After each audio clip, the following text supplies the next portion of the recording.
Ignaz Semmelweis, el salvador de madres incomprendido. En el siglo XIX, una enfermedad devastadora conocida como fiebre puerperal causaba la muerte de miles de mujeres tras el parto.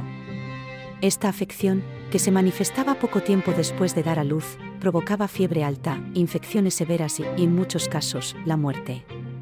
Durante aquella época, la mortalidad materna era extremadamente alta, y la causa de esta enfermedad seguía siendo un enigma para la comunidad médica. Fue en este contexto que apareció Ignaz Semmelweis, un médico húngaro cuyo descubrimiento revolucionario podría haber salvado incontables vidas si hubiese sido aceptado en su tiempo. Ignaz Semmelweis, nacido en 1818 en Budapest, Hungría, estudió medicina en Viena, Austria, donde más tarde comenzó a trabajar en el Hospital General de la ciudad. A lo largo de su carrera, observó algo inquietante. En la primera clínica obstétrica del hospital, donde él ejercía, la tasa de mortalidad por fiebre puerperal era mucho mayor que en la segunda clínica obstétrica, donde trabajaban principalmente parteras y no médicos. La diferencia era abismal, y esto lo llevó a reflexionar profundamente sobre la causa de este fenómeno.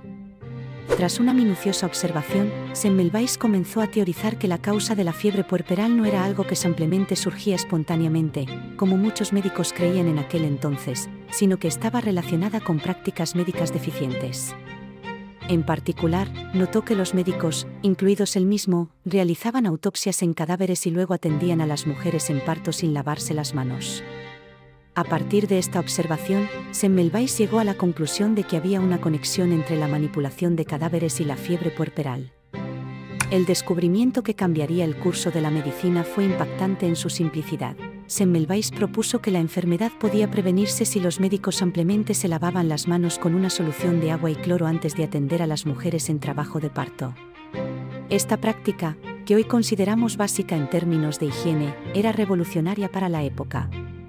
En aquel momento, la noción de gérmenes y microorganismos era prácticamente desconocida, ya que la teoría de los gérmenes aún no había sido desarrollada por Louis Pasteur ni aceptada ampliamente. Semmelweis, sin tener el conocimiento de los microbios, se adelantó a su tiempo al deducir que los médicos estaban transmitiendo partículas cadavéricas de los cuerpos que diseccionaban a las mujeres que atendían. Convencido de que había encontrado la solución al problema, Semmelweis implementó su método en la primera clínica obstétrica del Hospital de Viena. Los resultados fueron inmediatos y notables. La tasa de mortalidad por fiebre puerperal disminuyó drásticamente, pasando de aproximadamente un 18% a menos del 2%. A pesar de esta clara evidencia, la reacción de la comunidad médica fue sorprendentemente negativa. Lejos de ser aclamado como un héroe por su descubrimiento, Semmelweis fue ridiculizado y rechazado por muchos de sus colegas. En aquella época, las ideas predominantes sobre las causas de las enfermedades se basaban en teorías como el miasma, que sostenía que las enfermedades se debían a los malos olores o vapores nocivos, y no en la transmisión de microorganismos, una teoría que todavía no se había desarrollado. Los médicos de su tiempo se sintieron ofendidos ante la sugerencia de que ellos mismos, al no lavarse las manos, estaban causando la muerte de sus pacientes. Muchos veían la propuesta de Semmelweis como una afrenta a su honor y estatus profesional, ya que lavarse las manos antes de atender un parto era considerado innecesario y hasta humillante. El rechazo que Semmelweis enfrentó fue devastador para él. A pesar de los datos claros que mostraban la eficacia de su método, fue objeto de burlas y su carrera médica sufrió las consecuencias. Se le negó la posibilidad de continuar su investigación y fue apartado de su puesto en el Hospital de Viena. En lugar de lograr el reconocimiento que merecía, Semmelweis cayó en el ostracismo, y su salud mental se deterioró gravemente. Con el tiempo, su comportamiento se volvió errático y fue internado en un hospital psiquiátrico, donde murió en 1865 a los 47 años, solo y desatendido.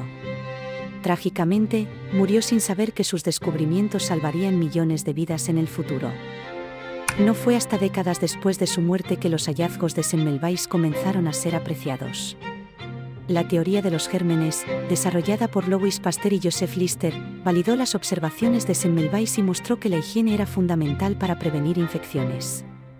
A medida que la comunidad médica adoptó la idea de que los microorganismos podían causar enfermedades, las prácticas de higiene, como lavarse las manos y desinfectar instrumentos médicos, se convirtieron en un estándar en los hospitales de todo el mundo. Así, el legado de Semmelweis resurgió y fue reconocido por su importancia crucial en la historia de la medicina. La historia de Ignaz Semmelweis es un ejemplo trágico de cómo un genio puede ser incomprendido y rechazado en su tiempo. A pesar de enfrentarse a una resistencia casi unánime por parte de sus colegas, su intuición y sus hallazgos fueron correctos. Semmelweis no vivió para ver el impacto de su descubrimiento, pero hoy es recordado como el salvador de madres y como un pionero en la higiene médica. Su legado perdura, recordándonos la importancia de cuestionar el conocimiento establecido y de ser persistente en la búsqueda de la verdad, incluso cuando se enfrenta a la incomprensión o el rechazo. Sígueme y comparte para más contenido increíble.